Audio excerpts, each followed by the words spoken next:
كيف انتم بلبنان بتاكلوا لحمة نية؟ تعالوا اخبركم كيف بلشت فكرة اكل اللحمة النية بلبنان. بقديم الزمان في احد الاعداء فات واحتل لبنان، وطبيعي لما يكون في احتلال بدها تخلق شيء اسمه مقاومة، وركزوا لي على هذا الشيء، لما يكون في احتلال تخلق المقاومة. فالمقاومين بهيديك الفترة كانوا يتخبوا بالجرود وبالجبال وبمناطق حتى ما يكشفون العدو. فيضلوا مخبيين وما يكشفون العدو، كانوا يضطروا ياكلوا اللحمة نية، لانه اذا بدهم يولعوا نار بدها تطلع دخنة النار، فالعدو حيكشف وين مطارح المقاومين. نعمل بقدونس والبصل كتير منيح، بعمل كفتة نية يعني ماشي. وبالنسبة للحمة بدنا شقفة هبرة وشقفة لية او شقفة دهنة، كمان بدنا نفرمها.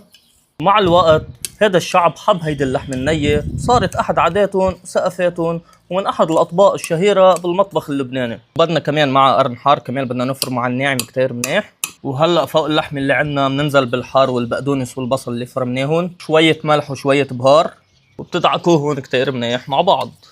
ومن بعد ما تدعكوها بترجعوا كمان هيك بتنعموها على السخان او بتعملوها بالسطور، بس انا ما عندي سطور فحنعملها هيك على السخان. وهيك يا جماعه بنكون عرفنا كيف بلشت قصه اكل اللحم النيه بلبنان، وبنكون عرفنا انها مش مجرد اكله، بل هي كانت احد اساليب المقاومه باحد الايام. والشعب قرر بيوم من الايام ياكل لحمه نيه حتى العدو ما يكشفه. هذا الشعب بعمره ما بينهزم، لا من ازرق ولا من غير ازرق، منتصرين باذن الله. واعملوا فولو وريبوست للفيديو. ماشي، الى اللقاء.